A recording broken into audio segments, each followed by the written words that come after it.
क्या आपने कभी रात में आसमान में देखकर सोचा है कि क्या हम इस यूनिवर्स में अकेले हैं? इस सवाल ने सदियों से इंसान को हैरान किया है, फिलोसोफर से लेकर साइंटिस्ट तक। कॉस्मोस का इतना बड़ा साइज, जिसमें अरबों गैलेक्सीज और स्टार्स हैं, यह मानना मुश्किल कर देता है कि अर्थ ही लाइफ का अकेला पालना है। आज एक्स्ट्रा टेरेस्ट्रियल इंटेलिजेंस की तलाश एक सीरियस साइंटिफिक परसूट है, जो एडवांस टेक्नोलॉजी और लगातार क्यूरियोसिटी से चलती है। हर नई डिस्कवरी, अजीब सिग्नल से लेकर नए एक्सोप्लैनेट तक, हमें इस पुराने सवाल का जवाब देने के करीब लाती है। इस वीडियो में हम लेटेस्ट डिस्कवरीज, सर्च के पीछे की साइंस और अगर हम अकेले नहीं हैं तो इसका क्या मतलब हो सकता है, इस पर बात करेंगे। जेम्स वेब स्पेस टेलीस्कोप, जिसे 2021 में लॉन्च किया गया था, यूनिवर्स को देखने के हमारे तरीके में क्रांति ला रहा है। इसका पावरफुल इंफ्रारेड विजन हमें एक्सोप्लैनेट, दूसरे स्टार्स के चारों ओर घूमने वाले प्लैनेट्स को पहले से कहीं ज्यादा डिटेल में स्टडी करने देता है। ट्रांजिट स्पेक्ट्रोस्कोपी का इस्तेमाल करके JWST एलियन एटमॉस्फेयर से गुजरने वाली स्टारलाइट को एनालाइज करता है, जिससे उनकी केमिकल बनावट का पता चलता है। पहले ही इसने दूर के वर्ल्ड्स पर वाटर वेपर, कार्बन डाइऑक्साइड और मीथेन का पता लगाया है, जो लाइफ के लिए जरूरी इंग्रेडिएंट्स हैं। यह सिर्फ सिग्नल सुनने से हटकर पोटेंशियली रहने लायक एनवायरनमेंट की एक्टिवली जांच करने की ओर एक शिफ्ट है। JWST गोल्डीलॉक्स प्लैनेट्स, लाइफ के लिए सही कंडीशंस वाले वर्ल्ड्स को खोजने के लिए हमारा सबसे अच्छा टूल है। हर ऑब्जर्वेशन हमें यह डिस्कवर करने के करीब लाती है कि क्या इनमें से कोई प्लैनेट सचमुच इनहैबिटेड है। एक प्लैनेट K218b ने साइंटिस्ट के इमेजिनेशन पर कब्जा कर लिया है। यह अपने स्टार के हैबिटेबल जोन में एक सब नेपच्यून है, जो लगभग 120 लाइट ईयर दूर है। JWST को इसके एटमॉस्फेयर में वाटर वेपर और मीथेन मिला, और शायद डाइमिथाइल सल्फाइड भी, जो अर्थ पर लगभग एक्सक्लूसिवली लाइफ से पैदा होने वाला एक मॉलिक्यूल है। हालांकि यह कोई प्रूफ नहीं है, यह एक लुभावना संकेत है कि वहां कुछ बायोलॉजिकल हो सकता है। अमोनिया जैसे एक्सपेक्टेड मॉलिक्यूल्स की गैर मौजूदगी इस मिस्ट्री को और बढ़ाती है, जो प्लैनेटरी केमिस्ट्री के बारे में हमारी समझ को चैलेंज करती है। K218b दिखाता है कि लाइफ की खोज अब एक डेटा ड्रिवन प्रोसेस है, जो छोटे हरे आदमियों के बजाय बारीक केमिकल सुरागों की तलाश करती है। हालांकि यह बिल्कुल भी निर्णायक नहीं है, यह हमारी अब तक की सबसे प्रॉमिसिंग लीड्स में से एक है। यह खोज अब रियल वर्ल्ड्स पर स्पेसिफिक हाइपोथेसिस को टेस्ट करने के बारे में है, न कि सिर्फ अटकलों के बारे में। इससे पहले कि टेलीस्कोप दूर के प्लैनेट्स को एनालाइज कर पाते, एलियन का सवाल 1947 में रॉसवेल, न्यू मैक्सिको के पास एक ड्रामेटिक मोड पर आ गया। एक रैंचर को अजीब मलबा मिला, जिससे क्रैश हुई फ्लाइंग सॉसर की अफवाहें फैल गईं।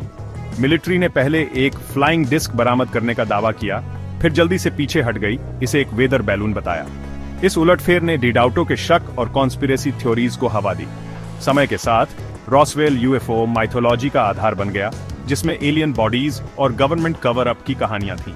यहां तक कि डिक्लासिफाइड डॉक्यूमेंट्स से पता चला कि मलबा प्रोजेक्ट मोगुल एक सीक्रेट सर्विलांस प्रोग्राम से था। फिर भी कई लोग अनकन्विंस्ड रहे। रॉसवेल ने एलियन विजिटर्स के विचार को साइंस फिक्शन से बदलकर एक कल्चरल फेनोमेनन में बदल दिया। इसने पीढ़ियों तक UFO के बारे में पब्लिक के फैसिनेशन और डिसबिलीफ के लिए मंच तैयार किया। अगर रॉसवेल UFO लॉर का ओरिजिन है, तो एरिया 51 इसका सीक्रेटिव टेंपल है। नेवाडा में छिपा यह classified air force base alien conspiracy theories का एपिसेंटर बन गया। बॉब लाजर के एरिया 51 में एलियन क्राफ्ट की रिवर्स इंजीनियरिंग के दावे, हालांकि व्यापक रूप से विवादित हैं, ने इस लेजेंड को हवा दी। रियलिटी में बेस ने U-2 और SR-71 जैसे एडवांस्ड एयरक्राफ्ट का टेस्ट किया, जिससे कई UFO साइटिंग्स एक्सप्लेन होती है। सीक्रेसी एलियंस के बारे में नहीं थी, बल्कि मिलिट्री टेक्नोलॉजी को प्रोटेक्ट करने के बारे में थी। फिर भी एरिया 51 अननोन के प्रति हमारे आकर्षण और इस विश्वास का प्रतीक बना हुआ है कि the truth is out there. Scientist extraterrestrial सवाल को ड्रेक इक्वेशन से अप्रोच करते हैं, जो हमारी गैलेक्सी में कम्युनिकेटिंग सिविलाइजेशन की संख्या का अनुमान लगाने के लिए एक फ्रेमवर्क है। यह प्रॉब्लम को फैक्टर्स में तोड़ता है: star formation rates, planets, habitability, life, intelligence, technology और लॉन्गेविटी। हमारे पास कुछ टर्म्स के लिए अच्छे अनुमान हैं, लेकिन दूसरे जैसे लाइफ या इंटेलिजेंस की ऑड्स प्योर गेसवर्क हैं। सबसे बड़ा अननोन ये है कि सिविलाइजेशन कितने समय तक चलती है। अगर वे कम समय तक चलने वाली हैं, तो हम अकेले हो सकते हैं क्योंकि कांटेक्ट की विंडो बहुत छोटी है। ये इक्वेशन हमें अपनी इग्नोरेंस को ऑर्गेनाइज करने और सर्च पर फोकस करने में मदद करती है, भले ही फाइनल आंसर मायावी बना रहे। ज्यादातर साइंटिस्ट सहमत हैं, इतने सारे स्टार्स और प्लैनेट्स के साथ कहीं और लाइफ की पॉसिबिलिटी है। लाइफ के बिल्डिंग ब्लॉक्स कॉस्मोस में कॉमन है और अर्थ पर एक्सट्रीमोफाइल्स दिखाते हैं कि लाइफ हार्श कंडीशंस में थ्राइव।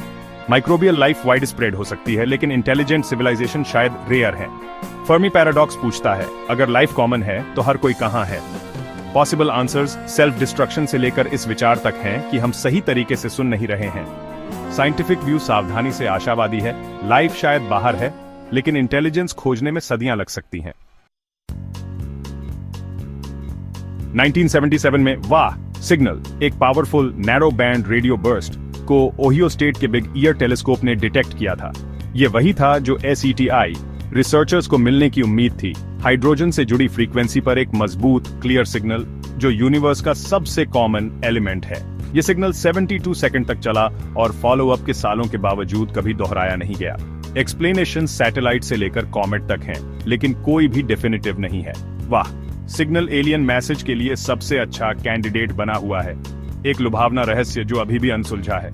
यह एक रिमाइंडर है कि एक्स्ट्रा टेरेस्ट्रियल इंटेलिजेंस की खोज एक्साइटमेंट और फ्रस्ट्रेशन दोनों से भरी है। हमने शायद एक कॉस्मिक फुसफुसाहट सुनी है, बस एक बार। तो क्या हम अकेले हैं? डी डाउटों की खोज के बावजूद हम अभी भी नहीं जानते। इस खोज ने हमें नई टेक्नोलॉजी, डीपर पर्सपेक्टिव और अर्थ पर लाइफ के लिए ज्यादा एप्रिसिएशन दिया है। K218b जैसी डिस्कवरी साबित करती हैं कि हम दूर के वर्ल्ड्स पर पोटेंशियल बायोसिग्नेचर का पता लगा सकते हैं। फ्यूचर के टेलीस्कोप और भी पावरफुल होंगे और SETI सिग्नल सुनना जारी रखेगा। यूनिवर्स बहुत बड़ा है और हमारी खोज अभी शुरू हुई है। शायद एविडेंस पहले से ही रास्ते में है, या शायद हम इसे खुद एक दूर के प्लैनेट के स्पेक्ट्रम में पाएंगे।